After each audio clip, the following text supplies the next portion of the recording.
Hi Mark, I am Kiwi. My number is 31. I am freshman. The title is Everything You Hear on Film is a Lie. The speaker is Tasos Frantzolas. I want to start by doing an experiment. I'm going to play 3 videos of rainy day, but I've replaced the audio of one of the videos, and instead of the sound of rain, I've added the sound of bacon frying. So I want you to think carefully which one the clip with the bacon is. Rain falls, rain falls, rain falls. Alright, actually I lied. There's all bacon. Bacon, sizzles, applause. My point here isn't really to make you hungry every time you see a rainy scene, but it's to show that our brains are conditioned to embrace the lie. We are not looking for accuracy. So on the subject of deception, I want to quote one of my favorite authors. In the Decade of Lying, Oscar Wilde established the idea that all bad art comes from copying natural and being realistic, and all great art comes from lying and deceiving, and telling beautiful, untrue things. So when you're watching a movie and a phone rings, it's not actually ringing, it's being edited later in post-production in a studio. All of the sounds you hear are fake. Everything, apart from the dialogue, is fake. When you watch a movie and you see a bird flapping its wings fake. They haven't really recorded the bird. It sounds a lot more realistic if you record a sheet of shaking kitchen flames. The burning of a cigarette up close, cigarette burns. It actually sounds a lot more authentic if you take a small shrink-wrap ball and release it. A shrink-wrap ball being released. Punch, ups. Let me play that again. Punch. That's often done by sticking a knife in vegetables, usually cabbage. Cabbage stab it with a knife. The next one is breaking bones. Bones break. Well, no one was really harmed. It's actually breaking celery of frozen lettuce. Breaking frozen lettuce or celery after. Making the right sound is not always as easy as a trip to the supermarket and going to the vegetable section, but it's often a lot more complex than that. So let's reverse energize together the creation of a sound effect. One of my favorite stories comes from Frank Sinrafni. He is a contributor to our library and a great sound designer for Tron and Star Trek and others. He was part of the Paramount team that won the Oscar for Best Sound for The Hunt for Red October. In this Cold War classic in the 90s, they were asked to produce the sound of the propeller of the submarine.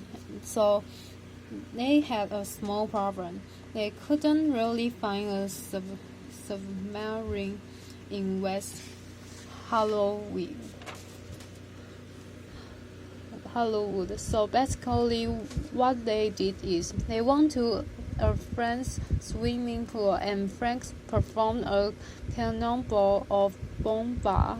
They placed an underwater mic and an overhead mic outside the swimming pool. So here's what the underwater mic sounds like. Underwater plunge. Adding the overhead hit me. It sounded a bit like this. Water splashes. So now let's to the sound and pitch it one octave down, sort of like slowing down a record.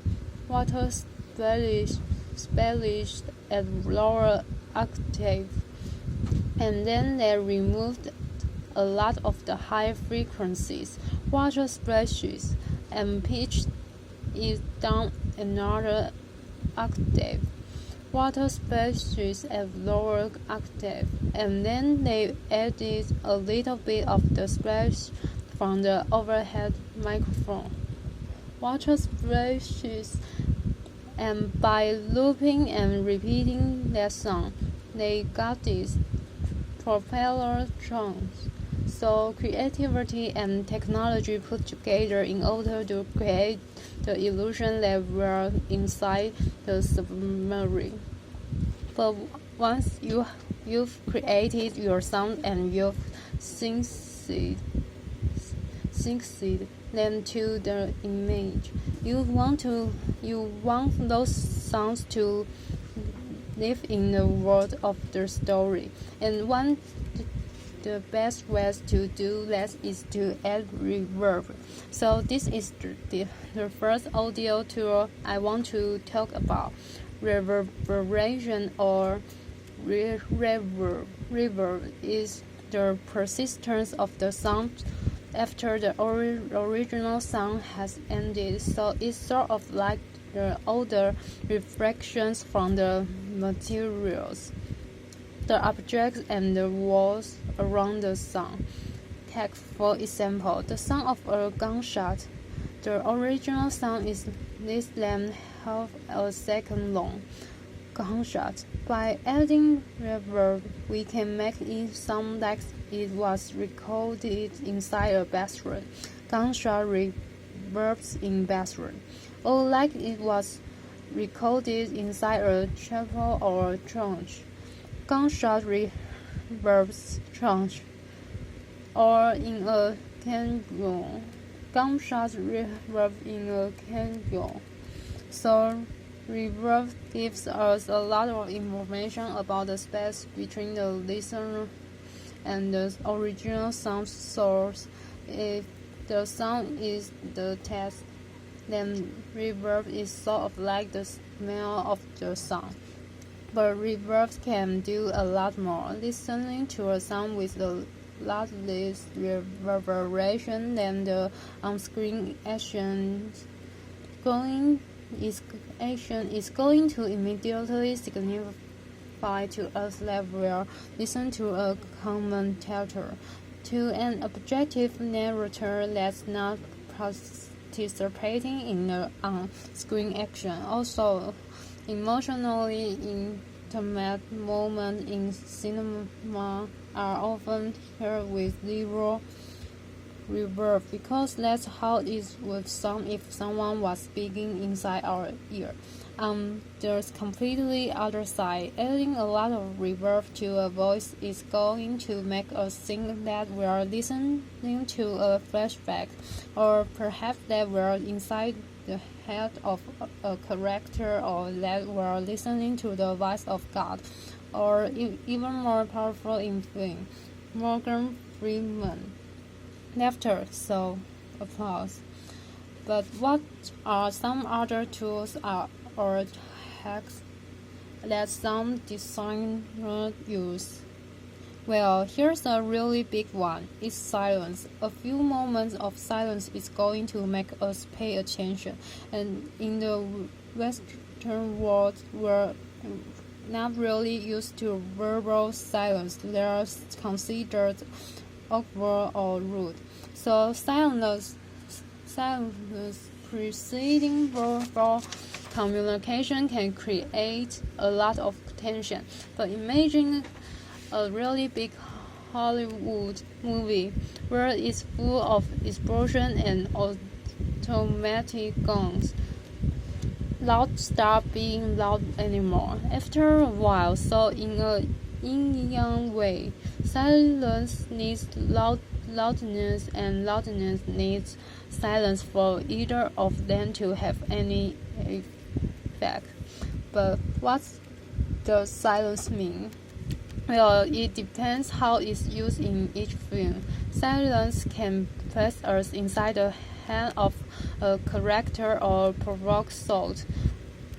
We often relate silence with contemplation, meditation, being deep in thought. But apart from having one meaning, silence becomes a blank canvas upon which the viewer is invited to pen their own thoughts. But I want to make it clear there is no such thing as silence, and I know this sounds like the most pretentious TED statement ever.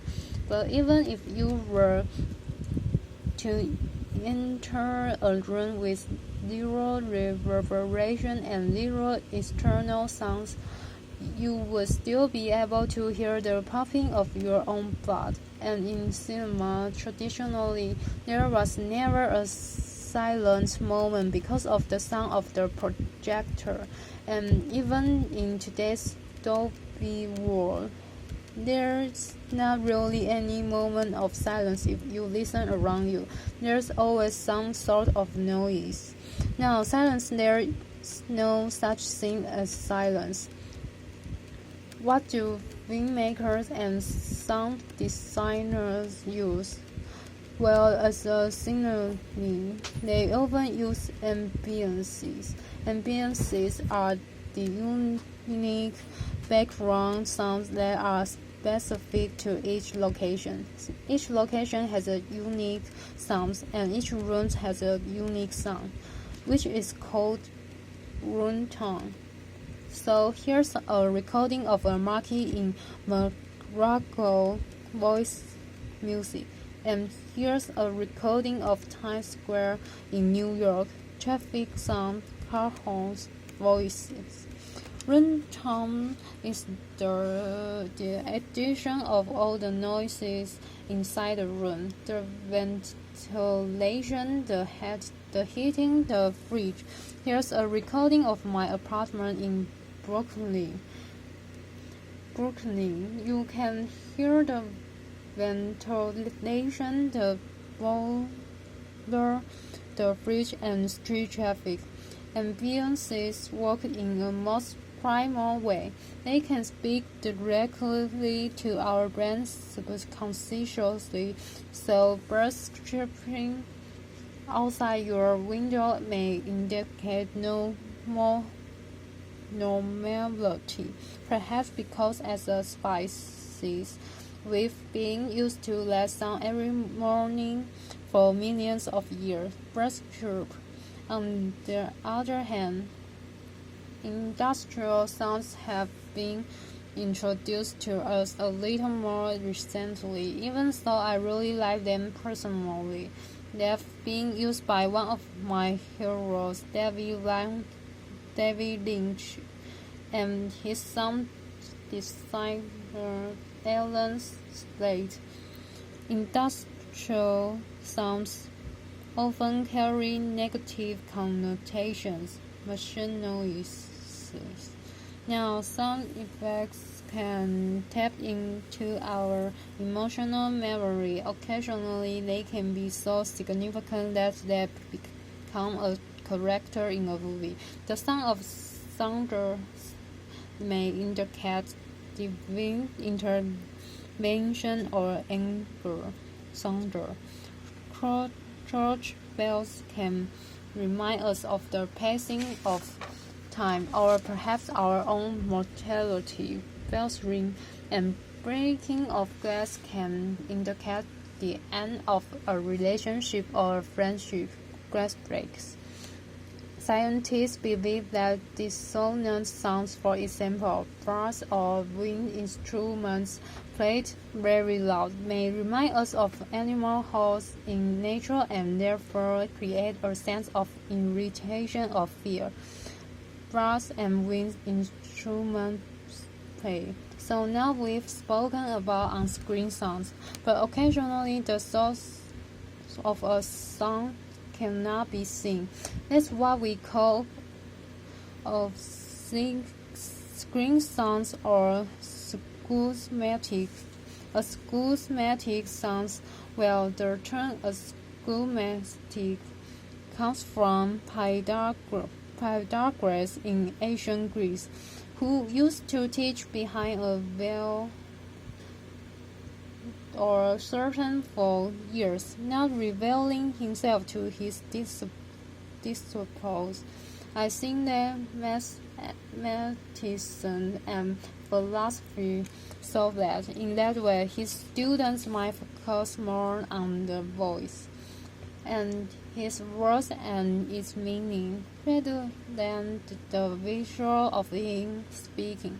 So sort of like the Wizard of Oz or 1984 Big Brother, separating the voice from its source, separating cause and effect so or creates a sense of obscurity of panopticing and therefore authority.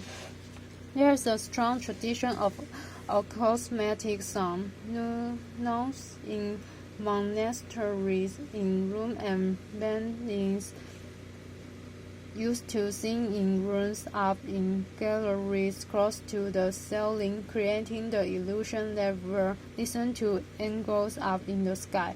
Richard Wagner famously created the hidden orchestra that was placed in a pit between the stage and the audience, and one of my heroes, a ficus string, famously hid in dark corners of clubs. I think what all these masters knew is that by hitting the source, you create a sense of mystery. This has been seen in cinema over and over. It's Hitchcock and Ridley Scott in Alien. Hearing a sound without knowing its source is going to create some sort of tension. Also, it can minimize certain visual restrictions, and directors have and can show something that wasn't there during filming. And if all this sounds a little theoretical, I wanted to play a little video.